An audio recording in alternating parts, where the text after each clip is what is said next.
Hey everyone, Carl here with Littleroot Lessons, bringing you another deep dive this week. This week we're going to look at effort values, EV training, how to do calcs and all that.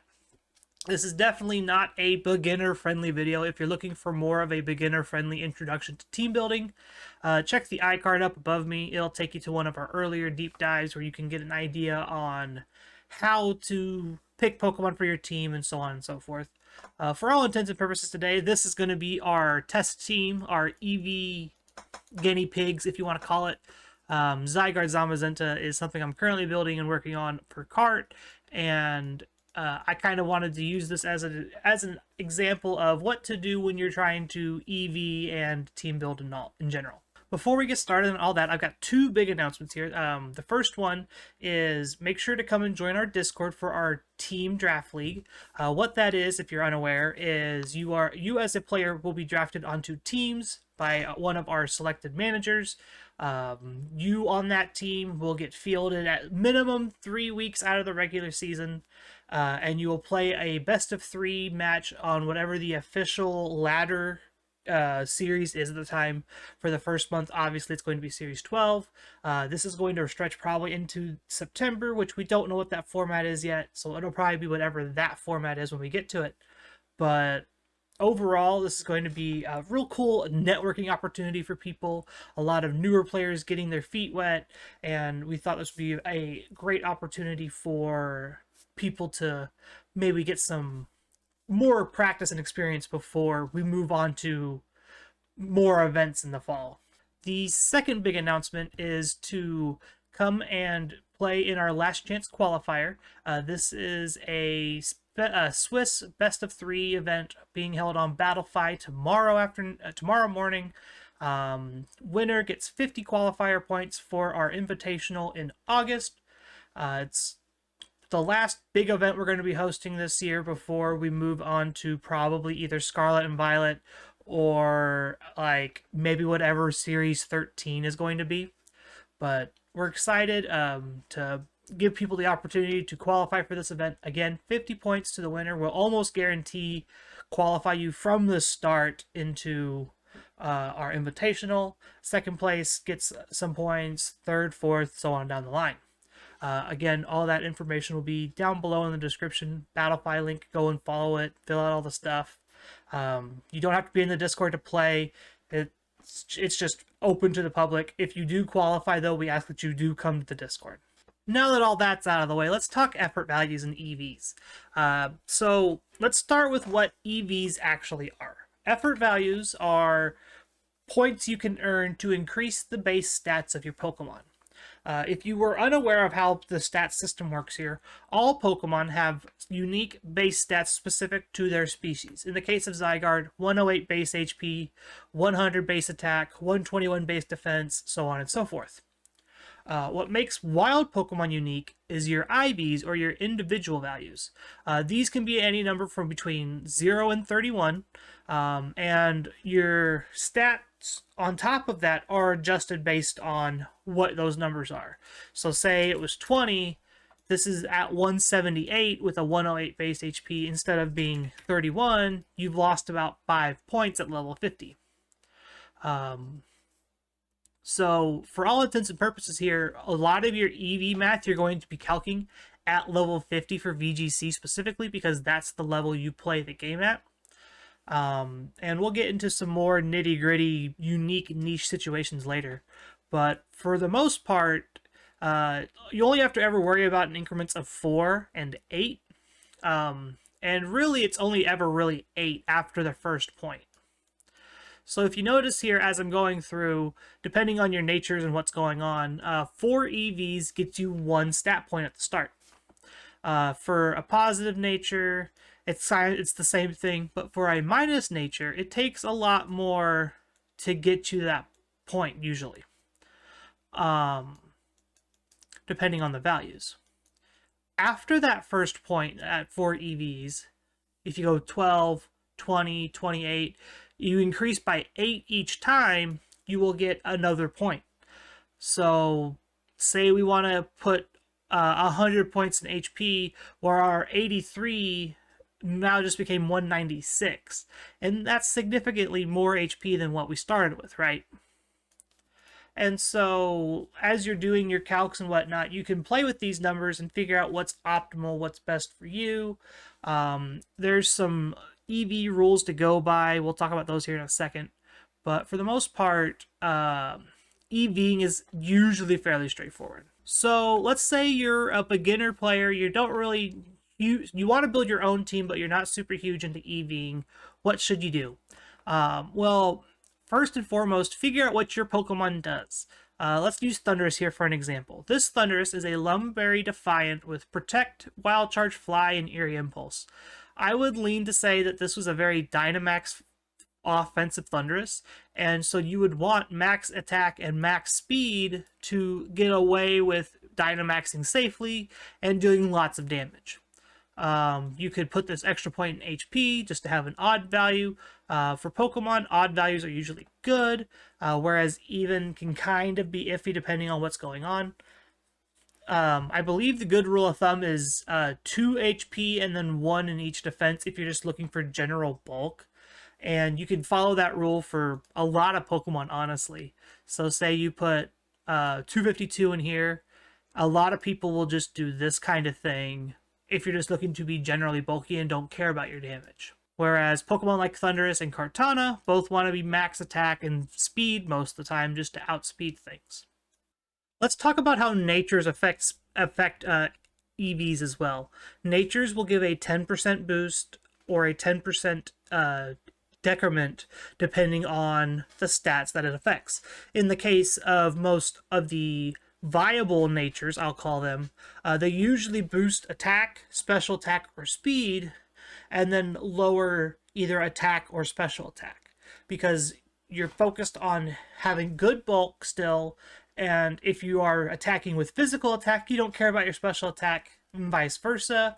Again, if you're like in the case of Thundurus, in this situation, this is a physical Thundurus, you would want to be jolly instead of timid, because timid lowers your physical attack.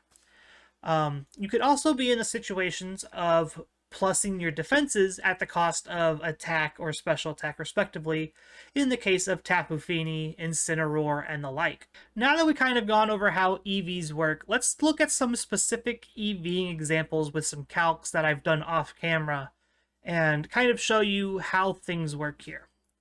So let's take Zygarde as our first example here.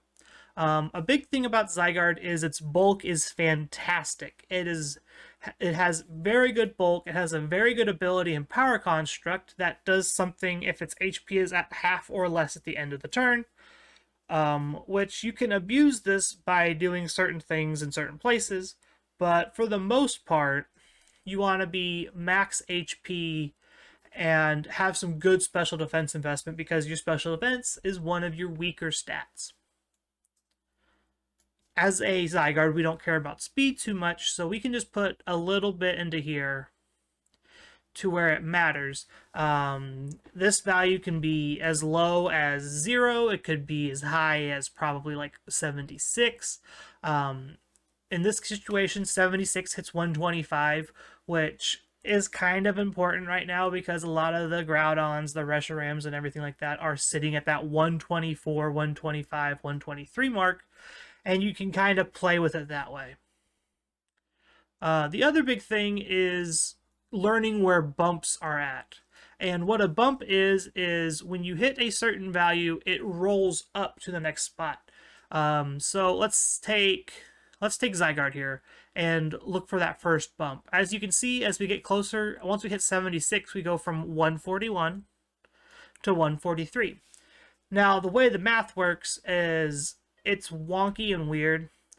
If I remember correctly, because it's a 10% boost, when you hit a certain value, it goes and bumps it up to that next number, and it rolls it up to the next number because it's got a whole extra point or something like that. The math is weird, but it works. That's all that really matters, right? And so what we can do here is we can just look for the bumps. And in this case, our next bump is at 156.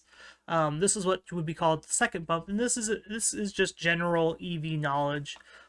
It's not super duper hard to figure this stuff out a lot of the time. And with this set here, I think I would rather just put the rest into speed, just to maybe outspeed like faster incineroars that aren't max speed. Maybe some like bulkier, slower Groudons and things like that. So this is kind of how I would do after knowing certain calcs. With the Misty Seed, I know that my max HP 60 defense investment means that I'm going to live some hits a lot of the time. I don't ever have to worry about like Reshiram or anything like that really dealing a whole lot of damage because I have Tapu Fini with Misty Terrain next to me. So I get to kind of play with my bulk a little bit and invest more into my attack so I'm not as vulnerable. Another big thing to remember here about this set is Zygarde ends up being weird because we're not investing into our highest stat. And you'll notice this a lot when you start doing your own EVs. It's not always wise to invest in the highest stat all the time. Let's take Kartana here and kind of look at this a little bit closer. So Kartana obviously has a very high attack stat at base 181. With IVs, that's base 201. Having that high attack stat plus the ability Beast Boost means that we don't really need to invest in that attack stat as much as, say, our speed. We want to be fast. We want to be faster than most things, so we want to hit that max speed with Jolly. On the flip side of that, we also have this Assault Vest, which boosts our special defense, but we only can select damaging moves. Well, Kartana's fine with that. It has a very wide move pool on coverage, even though a lot of its moves are weaker outside of Dynamax. So what we could do here is end up going for a very fast with high special defense build to abuse our Assault Vest even more. On the back side of this, we put points in HP, defense, and attack just to kind of round it out and give us some good values there. Notably, it hits the odd HP value, it hits an even attack stat for our Beast Boost, and it hits an even defense stat if you were playing Smart Strike for your Steel coverage for Max Steel Spike. In this case, we're not doing that. We're playing Night Slash because I like being able to hit Calyrex Shadow for a ton. But you could honestly play Smart Strike in this last slot, and it could be completely fine. And this defense bump still matters. And what's cool about this is now that we have hit our max speed, we have effectively 123 special defense on our Kartana that normally only has base 31. That is astronomically higher, and it's very, very good for a Pokemon that likes to Dynamax. And so this is a great example of not focusing on just putting all your EVs in the best stat all the time. Now that we've gotten those kind of niche examples out of the way, let's talk about speed creeping and how this plays well into your team. Speed tiers are important things to know. You would like to know how fast Thundurus is, how fast Zacian can be, how fast Calyrex Shadow can be. And then knowing those speeds, you can effectively adjust your team to outspeed them when certain criteria are met. In the case of my team, I have a Thundurus with access to max Airstream. And so I can speed creep certain Pokemon to outspeed other Pokemon at +1, at +2, or whatever, and it's not going to be as crazy of a thought to effectively do that. The other thing is I want to speed creep my Thundurus with my Zamazenta because I have access to coaching. Why I'm only worried about outspeeding Thundurus is because if I'm outspeeding Thundurus with my Zamazenta, I'm also outspeeding Kartana by default because my Thundurus is faster than my Kartana. And so again, you can approach this two different ways. For Zamazenta, you can approach this by doing what I'm doing is by being Jolly, and you can get to that 180 speed stat with 124 and nature investment. The other way you can do it is by not doing that and just dumping as many EVs into it as possible, and you get to that same stat number with a lot more investment. This is where natures play a big role in EVing. it's better in this situation for us to sacrifice the speed nature for our EVing purposes, because we get to play extra bulk this way. In the case of Zamazenta, we want max HP, a little bit of attack investment. We don't need a lot of defense investment because we have Dauntless Shield as an ability, so this defense is automatically going to +1. So you want to make sure it's an even value. Again, just the 4 defense investment gets you there. And then probably put a decent chunk into special defense and call it a day. I believe that's right there. What's also great about this is making sure that your special defense is going to be an even value, because we have max Quake on Zygarde. This is something that's very important when you're trying to team build and do calcs, is remembering that, oh, I have access to this move all the time that boosts this very significantly and very consistently. So you can kind of play around with that and do your calcs that way, and that affects how you build your team. Now that we've gotten all of our offensive stuff out of the way, let's talk about defensive calcs and trying to figure those out. This is where getting a good damage calculator in front of you and kind of working through some of the common stuff can really help you out a lot in determining your values. In the case of this Tapu Fini, I know from my calcs that I believe it is this number, 12, 4, and that. So I know I just did a whole lot of movement on the sliders without really a whole lot of talking. The big things to note here are we invested a lot in our physical defense. Our physical defense is not the low point. It's not very low, but it's also not the highest. We want to kind of balance out our defenses because we want Tapu Fini to be able to take a variety of hits. Tapu Fini wants to be able to sit in front of Zacian, sit in front of Incineroar, sit in front of Gastrodon, and so on. And we do this by increasing our regular defense and then using our nature to boost our already very high special defense into getting to these very high values.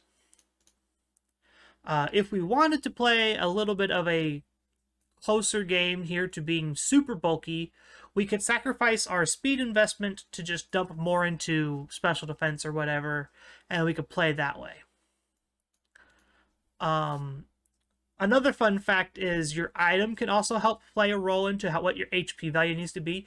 In the case of Tapu Fini here, being at 177 is very, very important. 176 is the next leftovers bump. And then you get to be an odd value, so you're gaining the maximum amount of HP while also having extra HP on top of that. You see it a lot for Life Orb, where you want to be whatever, 169, 179. You want to end in that 9, so you're optimizing your bulk without taking extra damage from your Life Orb and Sand Chip and stuff like that. For the sake of this Tapu Fini, though, this is at +2, we outspeed Calyrex Shadow at 112, which is which is good for us, because this thing is wanting to be specially bulky, wants to be our support and do stuff like that. We take hits from Zacian and all the scary physical attackers that can run into it. We can take certain hits from Regieleki depending on how our stats are after like a +1 Quake or whatever. And so doing these defensive calcs is really, really cool. The last thing I want to teach you is going against the norms for certain things. As a team builder, you'll see a lot of people go on Pikalytics, go on wherever. People will tell you, I use this set, I like this set's really good right now. And what that is those sets are commonly used on Pokemon. I could go to Pikalytics and I could probably pull up Incineroar, and there would probably be half a dozen different sets that you could look at. And going into that, build what you think your team needs. Don't necessarily have to pull one off of Pikalytics and just slap it in your team thinking it'll work. You want to look at your team when you're building your team and doing your EVs and calcs. You need to look at your team, figure out your tools that you have access to, and determine what your Pokemon's role is on that team. In the case of my Incineroar needs to be probably offensively bulky. So we want to look at getting some physical defense in there because we have a very good special wall in Tapu Fini. and Zygarde to that end. And so having something that's going to be a Zacian answer is really, really good. In the case of this Incineroar, we're going to go max HP. We're going to hit the bump on our defense investment with Impish. Invest significantly into our special defense. Let me find the right number here. I believe it's that one. I think that's it. Let me double check here. So I have it built on here too before we move on. So this set here, like I started doing with this, is not that high in defense. So we're going to fix that. So there's certain situations where you're doing your calcs where the bump matters and sometimes the bump doesn't matter. Being that Incineroar means that you can tank a hit pretty well with Intimidate and you don't have to have that second bump. The other big thing is knowing where you want to be speed-wise. In the case of this Incineroar, this puts us at 93, which is fairly fast for Incineroar. If you wanted to play slower for whatever intents and purposes, you could go no investment and have higher special defense investment. It just really comes up to what you need from your team to do. But for my sakes, I like having that 93. It's a good speed tier for it. It's just my personal preference when I'm playing fast Incineroar anyway. So now that we've talked EVs and how to EV and certain tips and tricks for doing so, I want to kind of go over how to run calcs and what to look for. I'm going to disappear a moment so we can talk about this. Bye, everyone. And let's talk about this matchup in particular. So for this right here, we're going to put our Incineroar set in just so you can kind of get an idea on how this works. So one of the things I like to do when I'm doing my calcs for teams and whatnot is I like to take the worst case scenarios. I like to look and see, okay, what happens if I'm in this situation? Can I live this hit? So let's take +1, let's take Intrepid Sword boosted Sacred Sword from the Zacian from Adamant 252 and plug it again against our Incineroar that we're looking at running. In this situation, Sacred Sword is a 50-50 to Oko, which for that Incineroar, I consider that a win. Most of the time, Incineroar does not take that hit very well. A lot of these other Incineroars are running closer to 50-60 investment and go down pretty easily to an opposing Sacred Sword. And so being able to have that coin flip ability against a +1 max attack Adamant Zacian, in my opinion, for my team, is really, really good.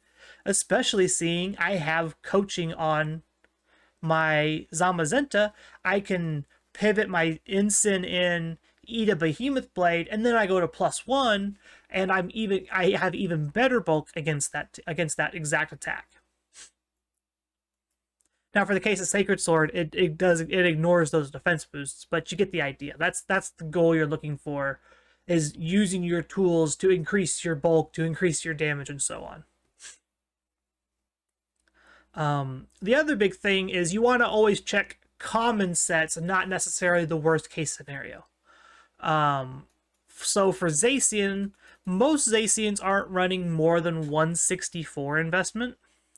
And so looking at it this way, we have a very good chance of surviving that Sacred Sword if we happen to take a Intrepid boosted 164 Adamant Sacred Sword from Zacian. So I think overall that this damage calc is as close as we're going to reasonably get without sacrificing a whole lot. Now, let's talk about knowing when to give up on a calc. So for this, all intents and purposes here, let's go ahead and run us to the bump here at 156. And Sacred Sword is a guaranteed 2-hit KO now from this set. From this Zacian, from the 164 Zacian specifically. This is good for multiple things, mainly due to the fact that we're going to live against Zacian pretty much 100% of the time, which can be a good thing. As you can see, our Flare Blitz almost OHKOs non-bulky Zacian a good chunk of the time. So an easy double up with Fake Out into Flare Blitz means that you win that battle most of the time. Now, trying to survive the worst case scenario all the time, this is a little bit harder. To get to that point, I believe you need 188 is the right number? Yeah. So you need to take 188, put it into your defense investment. Now, you lose a lot of speed this way. You're barely breaking 82. However, with that impish nature, you're going to survive a lot more hits from Zacian. Is that completely necessary, though? This is when knowing when your calcs are good and when they're just unnecessary. How many times are you going to run into a +1 Zacian? Not very often, seeing you have Intimidate. And so you don't really need to worry about having all that defense investment in there when it's going to be a 2-hit KO anyway. Which is why you can go back down to that 100, and if you look here, it's still a 2-hit KO. It's not going to matter how much of a 2-hit KO it is usually. When you're trying to do your calcs, you're really worried about just getting OHKO'd most of the time. So knowing when to throw in the towel and give up on certain calcs is a good thing too. I hope this video helps you figure out how to EV your teams. Like I said, this is not a beginner-friendly thing. This is something I would expect people who've been playing for a little while longer, who have practiced and played certain teams and kind of figured out how Pokemon works, to kind of get a good idea on how this thing works here. Again, you could always, if you are in doubt, just do 252, 252, 4. You don't have to be super duper crazy with your calcs. But you're going to be able to get a whole lot more out of your Pokemon and a whole lot more value from your stat points if you learn how to do these calcs and effectively EV your Pokemon correctly. Again, make sure to do all that fun YouTube stuff for us. Like, comment, subscribe, share this video with people you think who need help with EVing or just need good refresher courses for VGC. It helps us out a lot. Make sure to join our Discord for all of our fun events we're doing between now and end of Series 12 and beyond. We're getting really geared up into a Scarlet and Violet spoiler season right now. So if that's something you're interested in, there's a lot of people theory crafting right now in the Discord too. And with all that being said, there might be a short break in deep dives. You might be seeing more laddering on the YouTube channel for a while. I'm getting busy at work, so fingers crossed that I can actually still create content effectively. With all that being said, have a wonderful morning, afternoon, evening, wherever you're all at in the world. We will see you all on Monday for the podcast, and have a great rest of your week. Bye, everyone.